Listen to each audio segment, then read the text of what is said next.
주신 말씀 함께 읽도록 하겠습니다. 누가복음 8장 49절에서 56절까지 말씀입니다. 누가복음 8장 49절에서 56절까지 말씀인데요. 제가 먼저 읽고 여러분들이 읽고 그렇게 번갈아가면서 읽겠습니다. 제가 먼저 읽겠습니다. 예수께서 말씀을 채 마치시기도 전에 야이로 회당장의 집에서 사람이 와서 말했습니다. 따님이 죽었습니다. 선생님께 더 폐를 끼치지 않는 것이 좋겠습니다. 이 말을 듣고 예수께서 그에게 말씀하셨습니다. 두려워하지 마라. 믿기만 하면 아이가 나을 것이다. 예수께서는 야이로의 집에 이르러 베드로와 요한과 야고보와 아이의 부모 외에는 아무도 들어오지 못하게 하셨습니다. 크게 울고 있었습니다. 예수께서 말씀하셨습니다. 울지 마라. 이 아이는 죽은 것이 아니라 자고 있다. 그들은 아이가 죽은 것을 알기에 예수를 비웃었습니다. 그러나 예수께서 그 아이의 손을 잡고 말씀하셨습니다. 아이야, 일어나라. 그때 그 아이의 영이 돌아와 아이가 곧 일어났습니다. 그러자 예수께서 아이에게 먹을 것을 갖다 주라고 말씀하셨습니다. 그 아이의 부모는 무척 놀랐습니다. 그러나 예수께서는 이 일을 아무에게도 말하지 말라고 그들에게 명령하셨습니다. 아멘. 오늘은 주님께서 모든 사망과 죽음의 권세를 이기시고 부활하신 그날을 기념하는 주일입니다. 우리는 분명 예수께서 십자가에 달리셔서 죽으신 가운데 모든 것을 기여했지만, 그러나 주님께서 부활하신 가운데 생명을 허락하시는 그 일들에는 아무것도 기여한 것이 없습니다. 아마도 이 우리가 할 수 있었던 것, 그리고 하고자 했던 것이 좌절된 그 순간 가운데 느껴지게 되는 무거운 침묵이 아마 성금요일 이후부터 주님의 그 부활하신 몸을 보기 전까지 제자들과 그리고 교회들 가운데 있었던 것으로 보여집니다. 어둠은 짙게 깔렸었고요. 그리고 마치 그 기세가, 그 위세가 당당하여 거치지 않을 것처럼 보였고, 사망은 모든 것을 이긴 듯이 그 이기양양한 모습을 드러냈었습니다.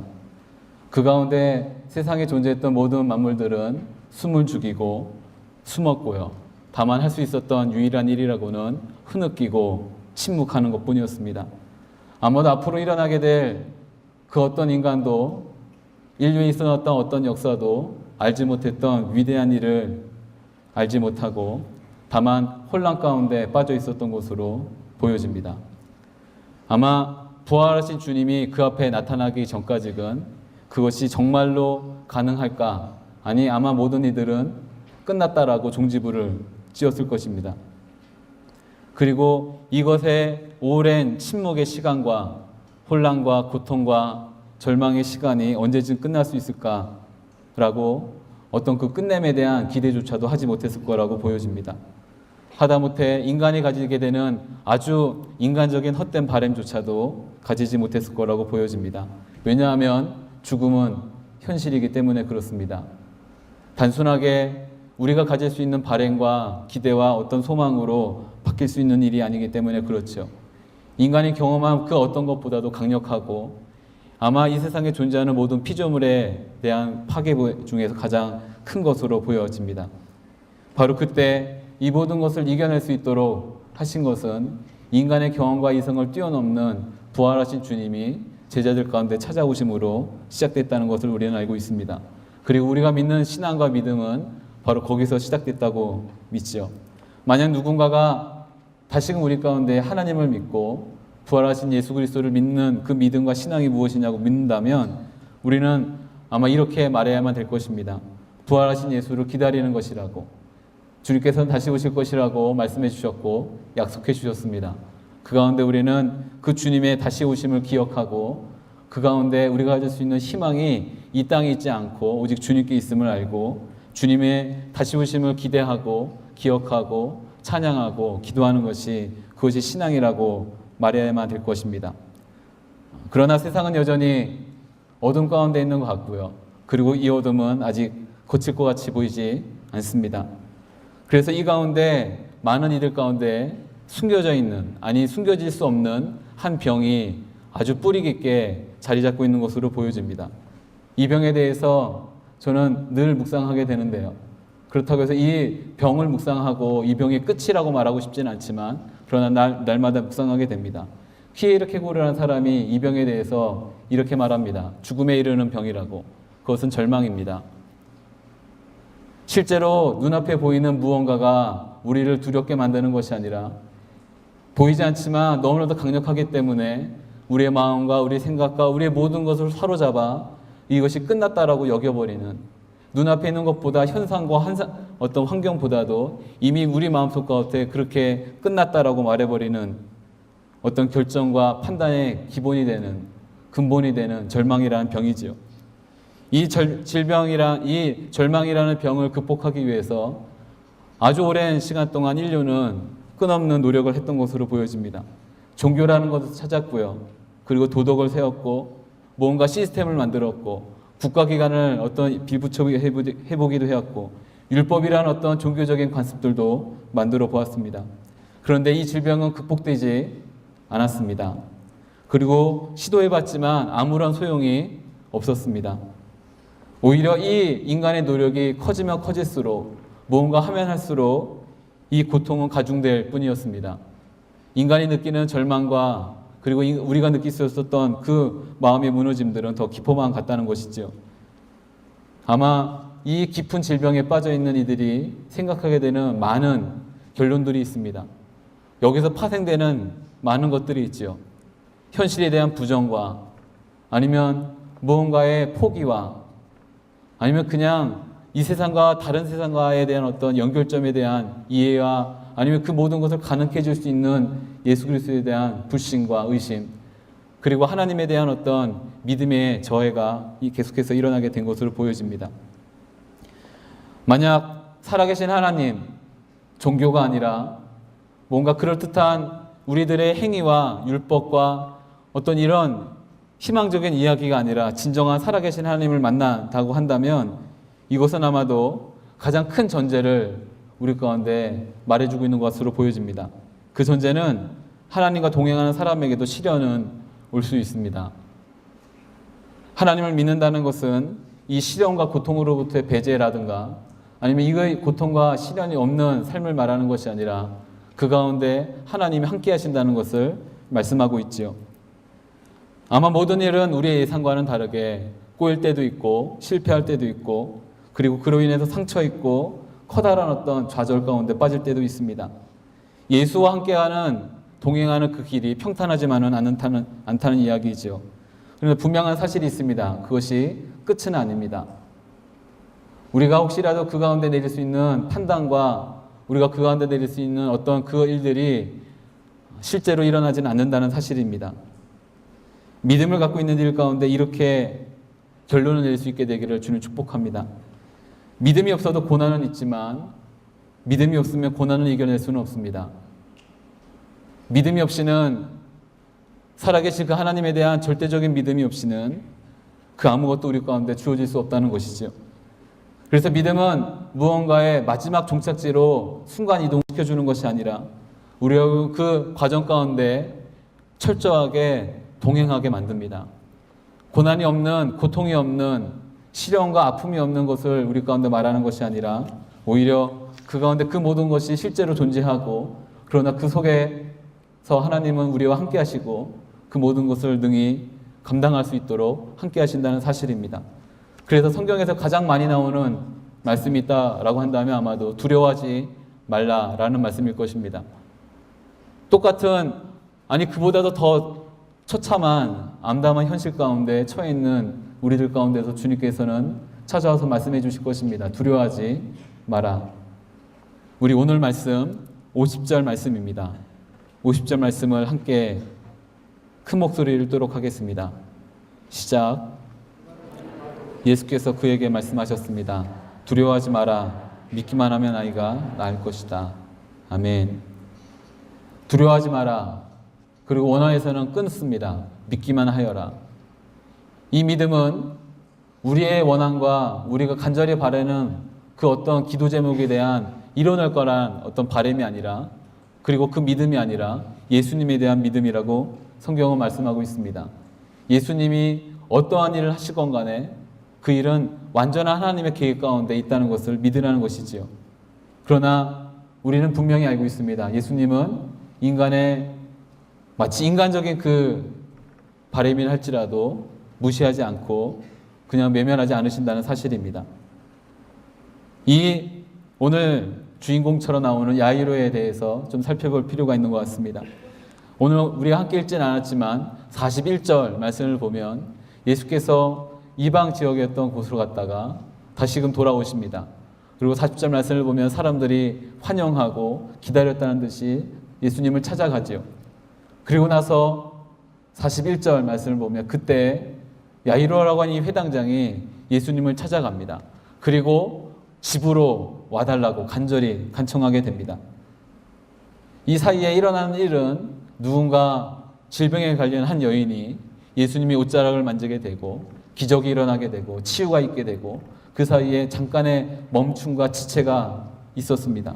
그리고 난 다음에 이제 다시금 야이로의 집으로 가게 되는 일들 가운데 그의 딸에 대한 소식이 들려온 것이 49절의 말씀으로 돌아오게 됩니다. 회당장은 우리가 알고 있는 것보다는 조금 더 높은 관직에 있는 사람입니다. 유명하다기보다는 존경받는 위치에 있어야만 가질 수 있는 자리이고요. 그리고 회당장은 보통 일반 백성들 가운데 덕망 있고 신앙이 깊은 사람으로 선출되어지는 명예직이었다라고 알려져 있습니다.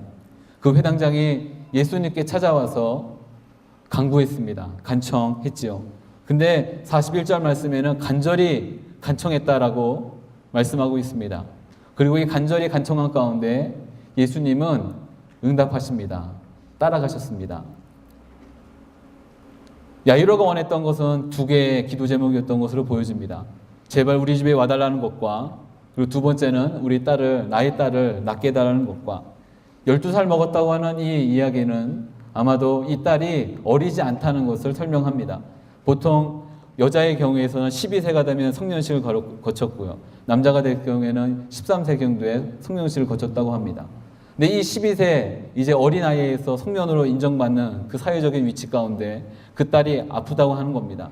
근데 이 딸에 대한 고백이 마가복음을 보면 내 어린 딸이라고 고백을 합니다. 나의 어린 딸. 아마도 어리진 않지만 그러나 이 딸에 대한 애정과 이 딸에 대한 어떤 마음이 충분히 그 호칭에서 묻어나 있는 것을 보게 되죠. 그 어린 딸에 대한 간절한 마음으로 예수님께 찾아와서 간청했을 때 예수님은 응답해 주셨습니다.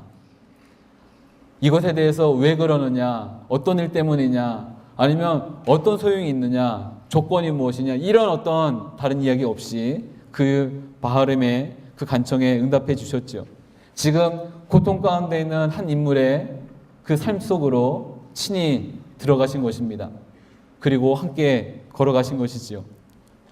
그런데 가시는 중간에 뜻하지 않는 양간에 지체되는 상황이 일어나게 됩니다. 그리고 그 결과는 49절에 이렇게 나오게 되는데요. 우리 49절을 다시 한번 같이 읽도록 하겠습니다. 49절입니다. 시작. 야이로 회당장의 집에서 사람이 와서 말했습니다.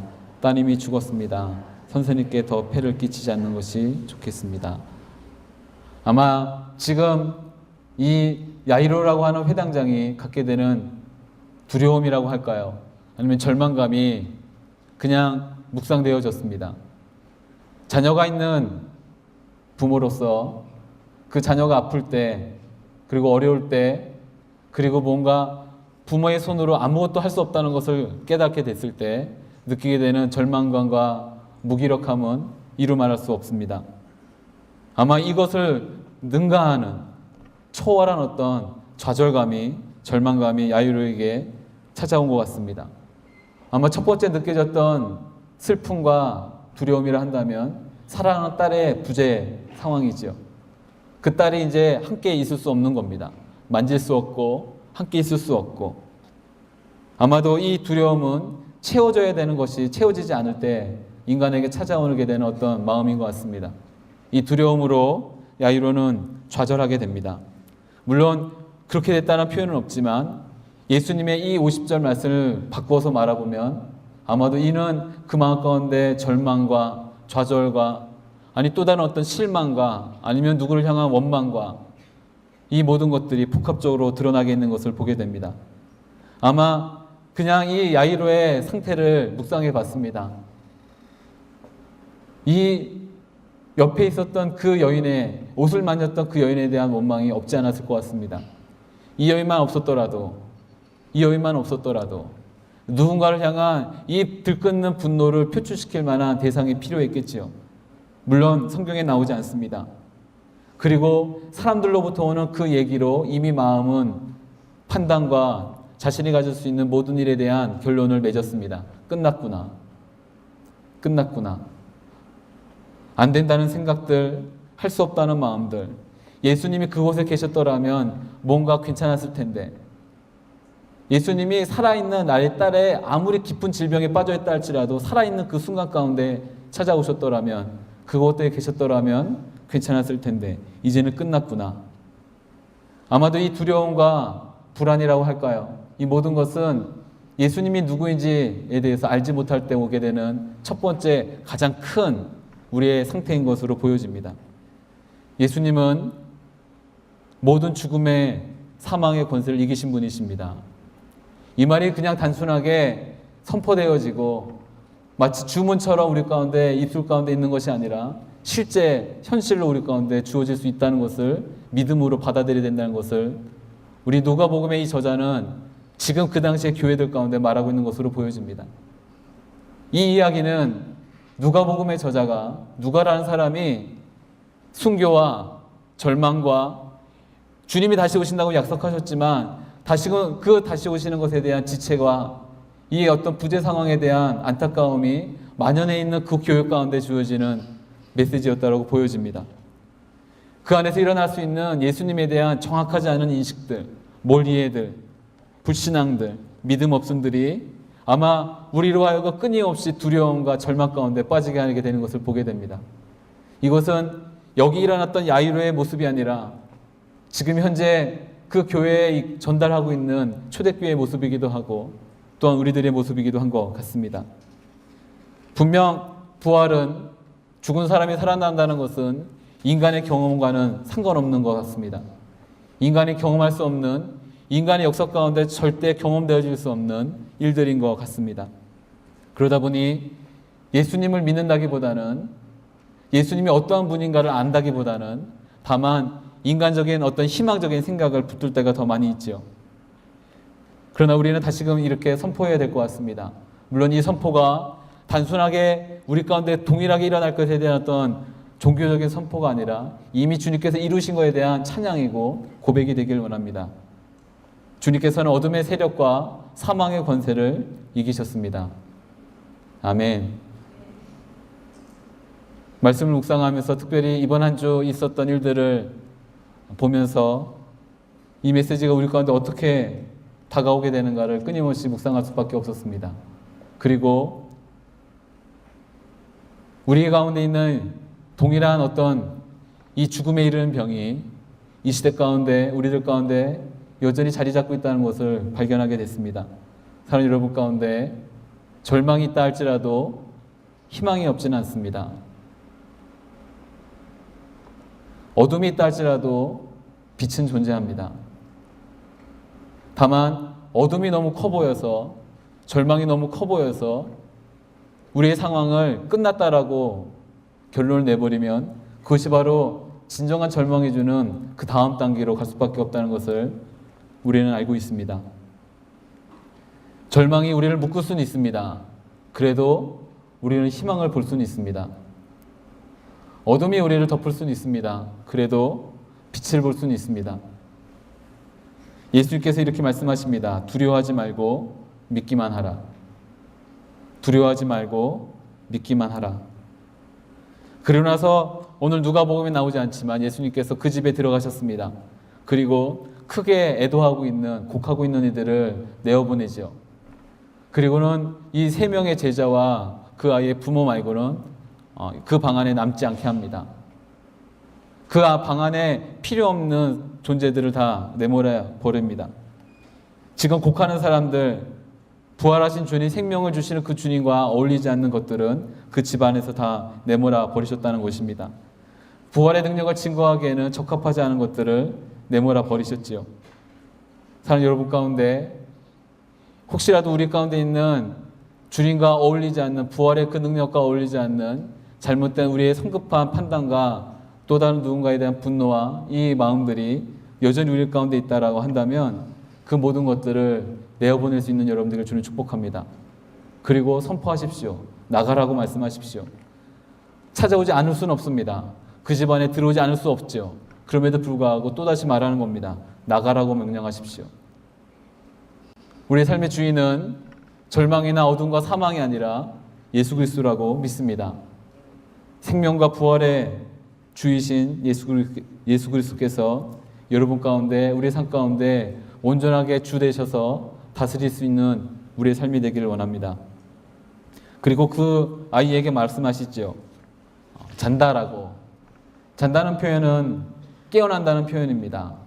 죽었다는 표현은 다시 깨어날 수 없다는 표현이죠. 다시 일어나게 될 것입니다. 그냥 완전하게 제 개인적인 묵상으로 간다면 이런 것 같습니다. 우리 안에 존재하고 있는 이 죽어가고 있는 아이가 혹시라도 있다고 한다면 예수 그리스도께서 부활하신 주님께서 우리 삶 가운데 오셨을 때 그 아이에게도 말씀하실 것입니다. 일어나라고.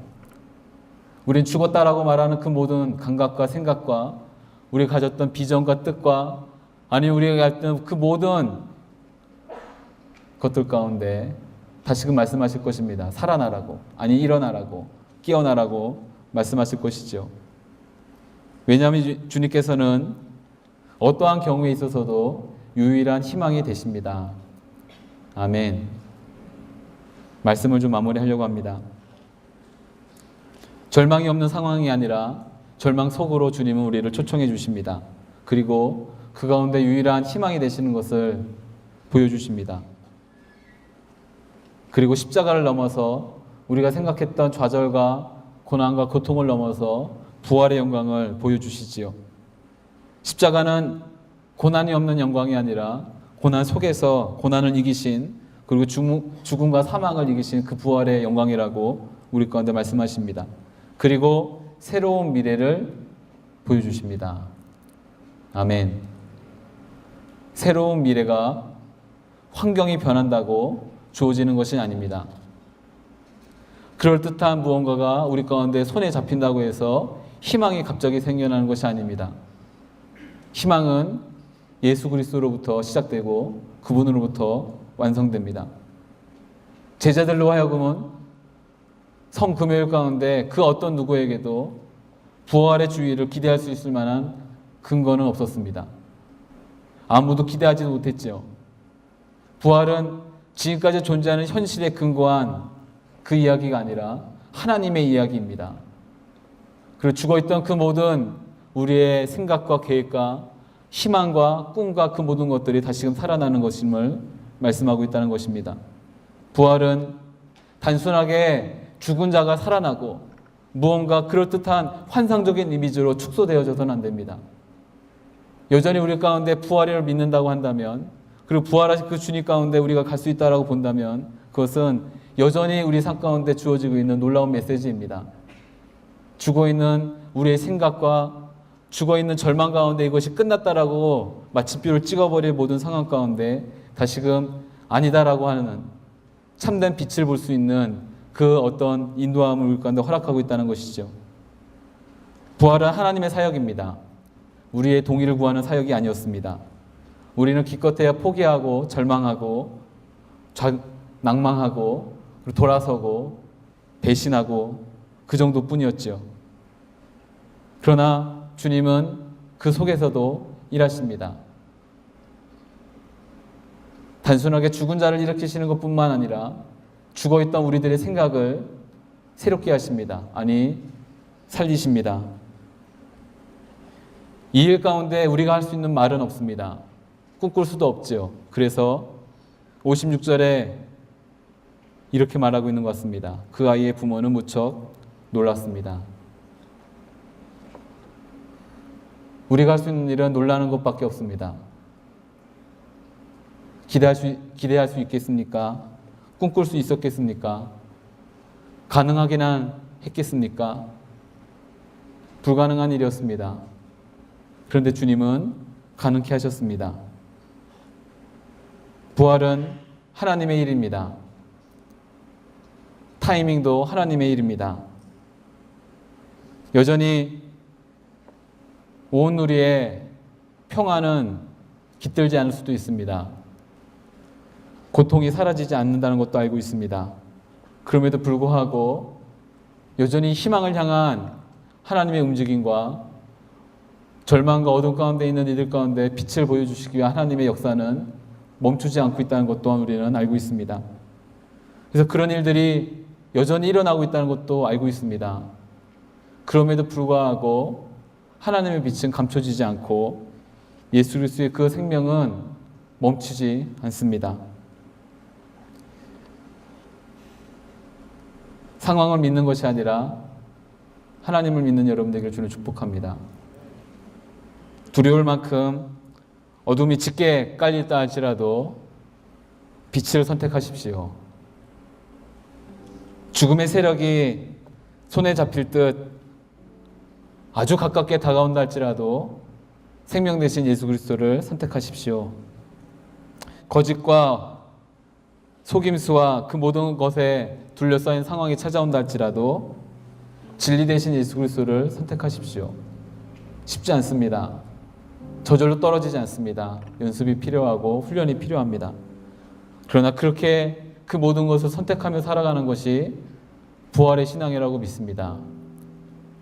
부활 신앙은 단순하게 나의 생각과 내가 처한 상황과 우리 안에 일어날 수 있는 그 모든 것들이 갑자기 우리 기도에 한 번에 뿅 하고 바뀌는 마법과 마술이 아니라 아무것도 바뀌지 않는 상황이 짙은 어둠이 깔린다 할지라도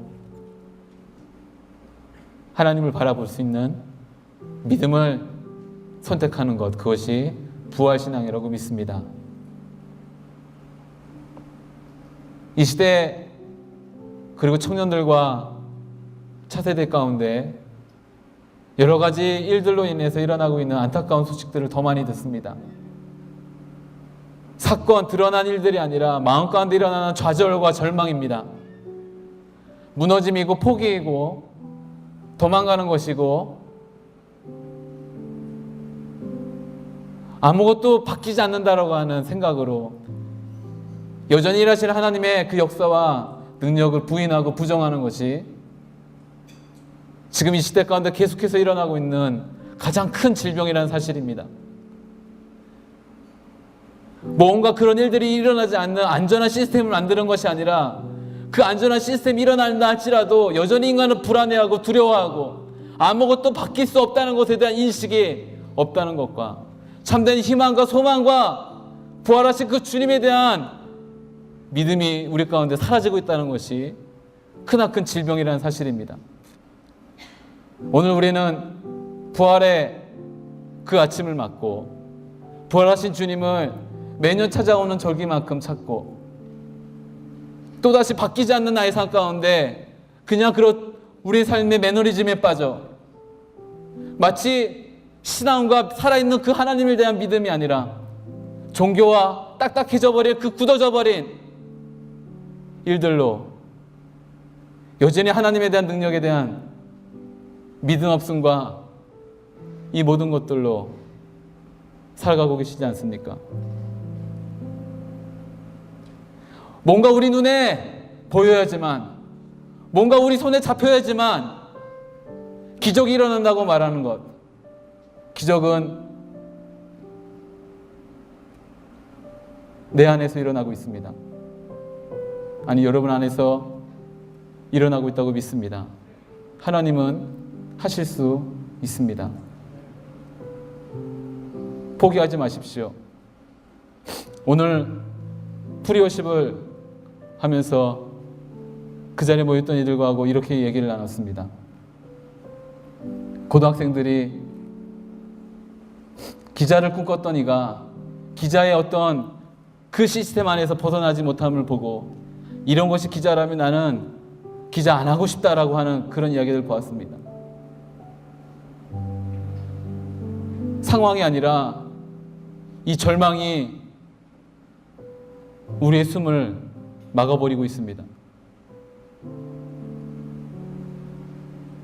포기하고 이곳은 어떠한 일도 일어나지 않을 거야 라고 돌아서 버린 일들이 꿈을 꾸고 그 자리에 다시 가야 되는 이들 가운데서 일어나지 않고 있다는 사실입니다.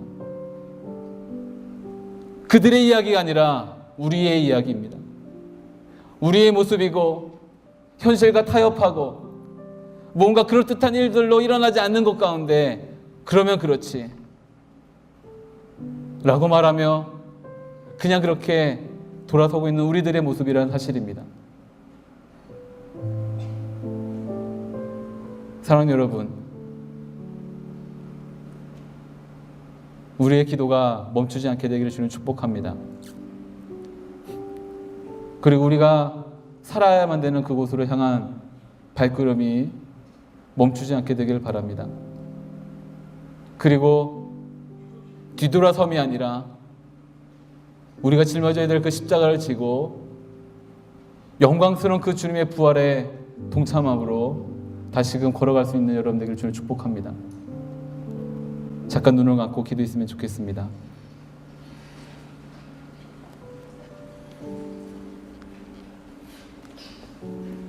주님이 다 이루셨다 말씀하신 것, 그것은 주님의 완성이지만 우리에게는 새로운 시작입니다. 모은 것을 다 만든 그 피조물은 이제 그 피조물로서의 새로운 시작이 시작되었다는 것이죠. 주님께서 십자가에서 이렇게 말씀하셨습니다. 내가 다 이루었다. 그렇다면 우리에게는 시작입니다. 끝난 줄 알았던 그 삶에서 다시금 시작이라는 것입니다. 바뀌지 않을 것 같았던 그 상황에서 다시금 시작이라는 것입니다. 부활은 하나님이 여전히 그 안에서 역사하고 계시고 일하고 계심을 믿는 것입니다. 그리고 우리로 바로 그 자리로 초청하십니다. 나와 함께 가자. 모든 것을 주님이 다 끝내고 난 다음에 뿅 하고 그 자리로 순간이동하는 것이 아니라 다시금 우리로 그 자리로 걸어가는 결단과 헌신을 요구한다는 사실입니다. 사랑하는 여러분, 우리가 지어야 할 그 십자가를 집시다. 그리고 따라갑시다. 주님은 영광의 그 부활의 순간에서 우리를 기다리고 계십니다. 이 시간 이렇게 같이 기도했으면 좋겠습니다. 가슴에 손을 얹고, 하나님, 우리 눈에 보이든 보이지 않든 우리 마음에 가득 차 있는 또 다른 하나님이 아닌 또 다른 생각들, 마음들, 그리고 죽음에 이르는 이 병, 절망 가운데서 하나님을 선택할 수 있는 믿음이 우리 가운데 있기를 원하나이다. 부활의 신앙으로 죽어가고 있는, 숨막히고 있는 그 모든 것들 가운데 다시금 선포하며 나갈 수 있는 인생 되게 하여 주옵소서. 주님 걸어가신 그 길을 따라가는 인생 되게 하여 주옵소서. 우리가 가야 될 그 삶의 모든 순간들마다, 우리가 걸어가야 될 모든 그 삶의 자리들마다 우리가 기꺼이 가야 되는 곳임을 알고 믿음으로 선택하며 나가는 이들 되게 하여 주옵소서. 그렇게 우리의 마음을 들이며 비록 연약하고 깨어진다 할지라도 우리가 할 수 있는 결단을 주님께 드리며 함께 기도하기를 원합니다. 함께 기도하겠습니다.